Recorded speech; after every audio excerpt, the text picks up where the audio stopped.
Good morning, everybody. Welcome back to a new video. Day 3 at Venice, California, and I got something to talk about, man. So yesterday I was getting my second workout in at Gold's Gym Venice, the mecca of bodybuilding. If you know, you know. It's like the place to be if you're into bodybuilding and fitness. So I bought a $50 day pass, and I managed to squeeze in 3 workouts in 24 hours. So the second one, I got up at 5 a.m., got there early, and hit some legs. So as I'm wrapping up, all of a sudden I see this guy that I know, that I actually follow on social media, and lo and behold, it was actually Joe Baena, the son of Arnold Schwarzenegger. He's the son that actually resembles him the most. Like he has the same facial features, and he's also into bodybuilding. The reason his name is Baena is because he, if I remember correctly, doesn't matter, I think it was like Arnold's Mexican cleaning lady, so her last name was Baena, and they had like an affair, and you know, whatever. So I see this guy, and I mean, obviously first thing that comes to mind is like, man, I want to go over and say something, and you know, maybe get a picture for the gram. So as I get up, I'm noticing there's already this guy basically hounding him, walking next to him as he is speed walking towards the exit. So this other guy, I guess, also had a day pass, also a tourist, and he was trying to, you know, talk to him, and he got like a selfie as he was walking, and I just saw that, and it felt. And guys, I hate the word cringy. I'm team anti-cringe. I think cringe is a lame-ass word that non-confident people use to tear others down. But in this context, I'll allow it for myself. Watching that scene felt so cringy, and I just had like secondhand embarrassment. I wasn't gonna be another guy that was gonna bother Joe for a picture. Like I couldn't. I guess it's my ego, or it's my empathy, or I don't know, man. I was just like, oh, I can't do it. Like, I can't go bother this guy. So let him walk away, and that was that. But then I gotta be honest, as I was sitting there, I was like, man, you really just like kind of passed up this opportunity to, you know, to like really meet somebody that you kind of like, you know, it would have been an interesting experience. And I was kind of regretting it. I'm not gonna lie. I was like, don't know if I did the right thing. But I was like, all right, whatever. So I was gonna go home, and then my inner control freak kicked in, team control freak.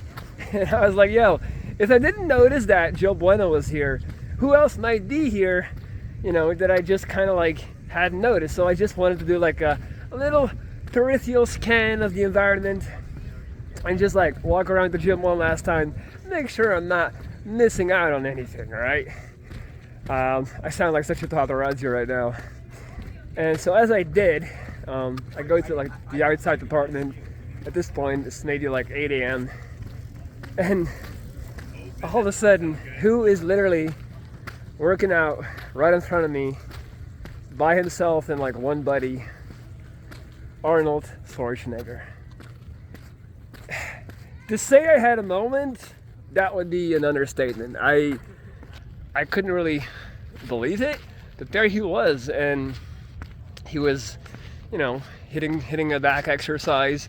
He had one buddy, not a bodyguard, like it was just like a friend, you could tell, that was just kind of working out with him, and yeah, you know, that was just kind of it. Everybody was minding their own business, and me just having had passed up on the opportunity to meet his son, I thought it was ironic. I thought it was funny. You guys know I like to follow the signs, and I was like, man, you know what?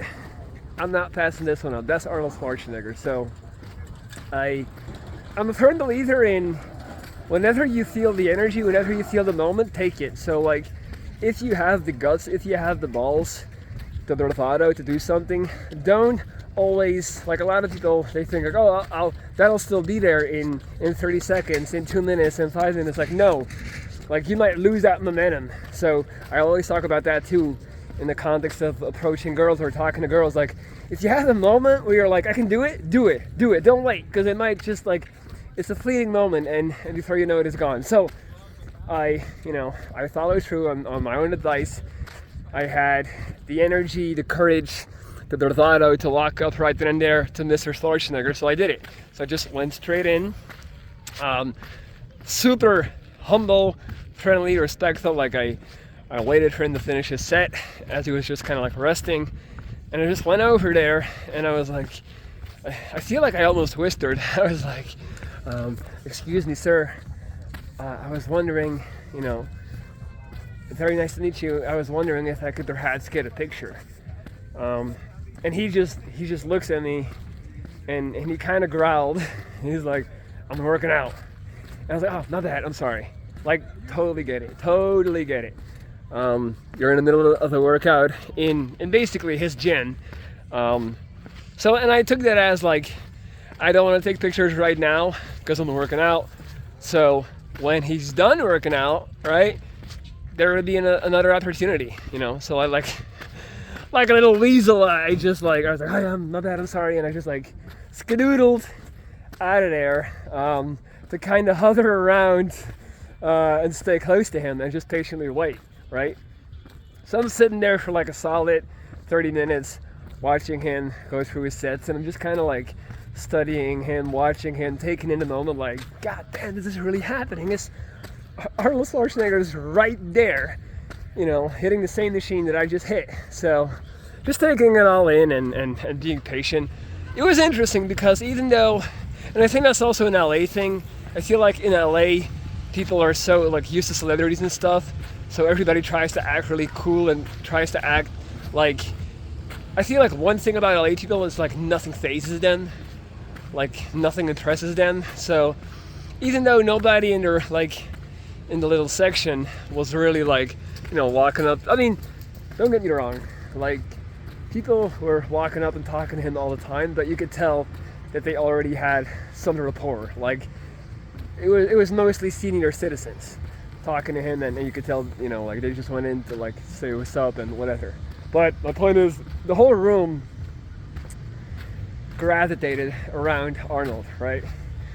So I'm sitting there waiting, and just like as I'm watching it, the thing that struck me was I didn't see, and this is going to sound unfair, but I did not see Conan the Barbarian, or I didn't see the Terminator, or Mr. Olympia from like 50 years ago. Mind you, Arnold is pushing 80. I think he's like 78. He actually reminded me of my father, my dad, who is also an incredibly strong man.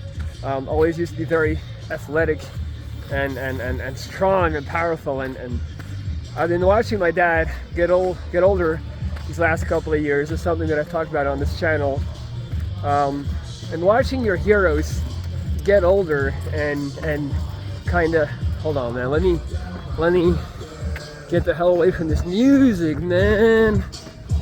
Venice Beach is such a loud place. Get the hell out of here. I better not get a copyright strike for this nonsense. Alright. So like I'm just watching like Arnold, and I can't help but notice the typical older man mannerisms. Like it's just like he's taking a long, like it's taking him a while to get up, it's taking him like a while to turn, and it was kind of endearing. It was like, it was very, I don't know, it did something with me in the sense of like, no matter who you are, it was just like the ultimate confirmation that time waits for no man, and time is our most valuable equity, and no one is above that. So I'm waiting, I'm sitting there, and then all of a sudden, while Arnold was still hitting his reps and doing his thing, the most stereotypical LA gym girl walks in. Just, I'm not gonna get into mansplaining and describe her, but I feel like you guys know what I'm talking about.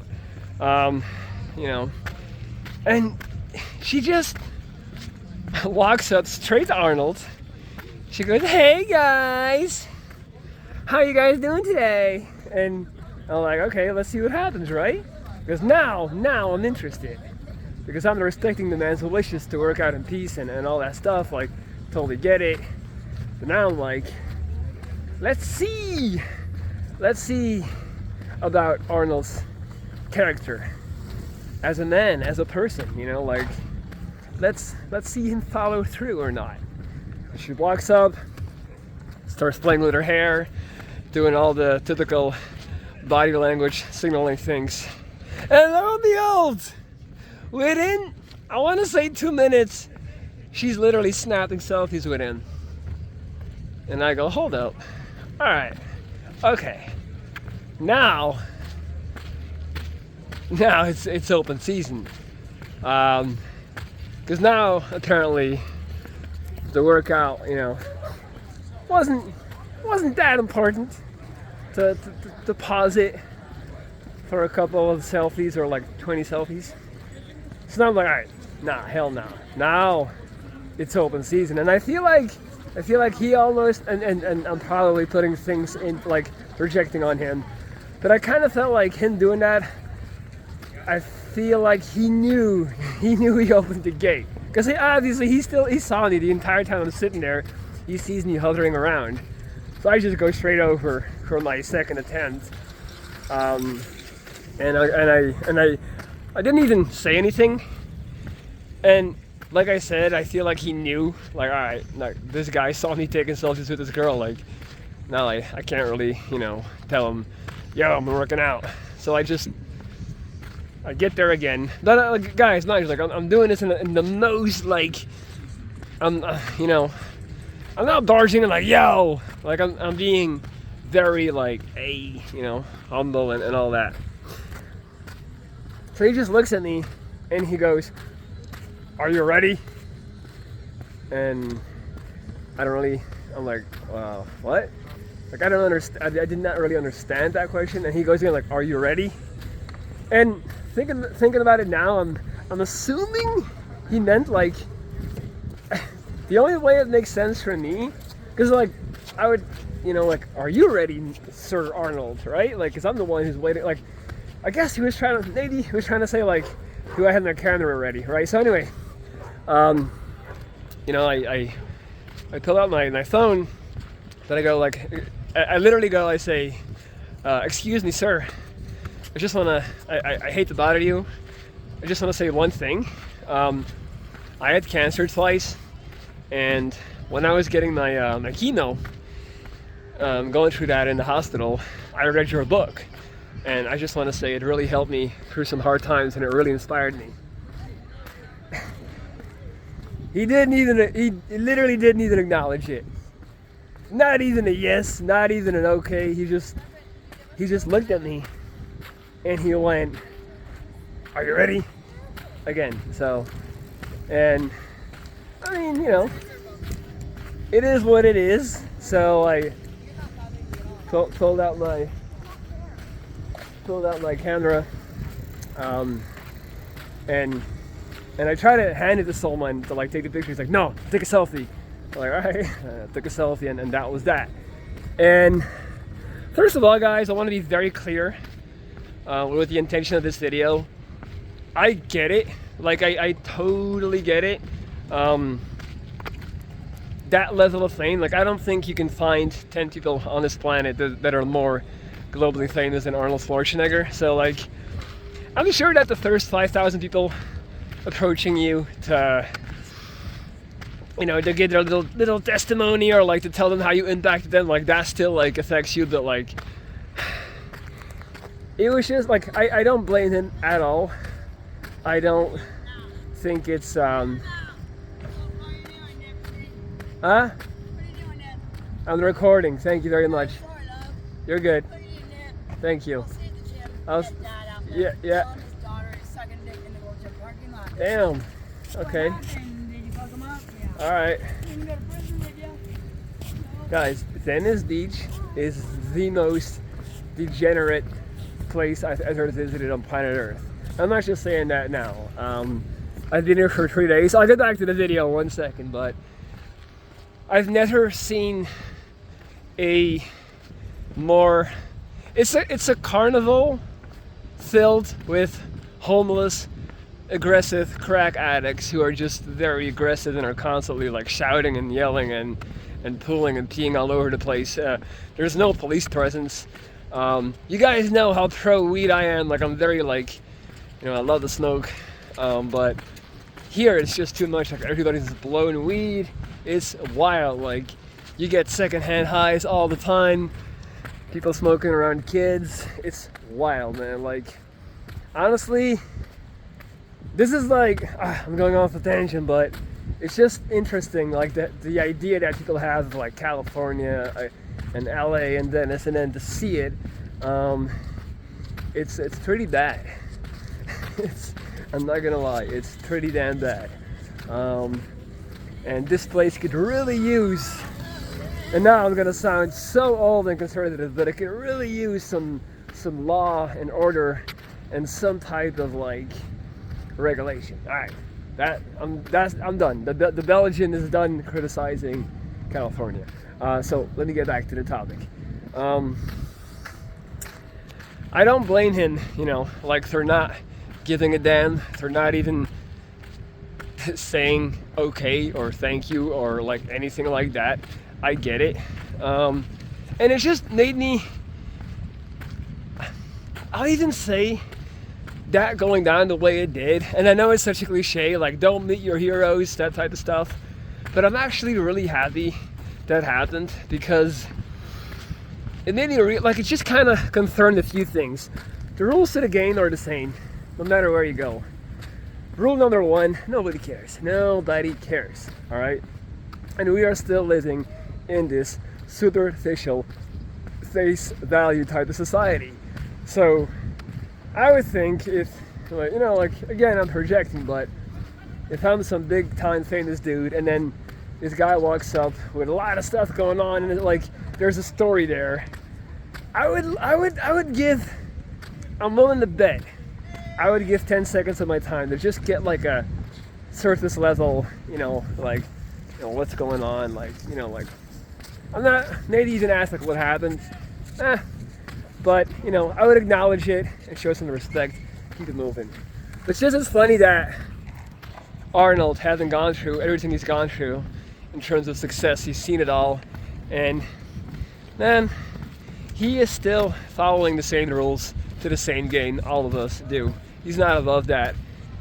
This young, you know, flirty girl pulls up, and his morals, his ethics, his beliefs, his I'm the working out rule, don't bother me, all that goes through the window. So it's just a reminder, guys, for any of you watching, like, don't put people on a pedestal. Don't think, stop thinking anyone else is better or different than you. Like, we're literally all the same. Famous people and things like that are just people that happen to be more well known, but they're not any different. All right, so in that way, I was very grateful for that little interaction. I want to be clear, again, like, and I cannot overstate this, I totally get it. He's an old man and he's tired of this stuff. He's tired of people coming up, grabbing a picture and all that stuff. Like, and he doesn't owe me anything. All right, he does not owe me anything, and that's fine. But I just wanted to talk about that and help, you know, for myself as well, put that in perspective and share that with you guys. And let's not forget, like, I am still very grateful because he actually did let me take a picture with him. He could have said no. He could have said that. That would have been well within his rights.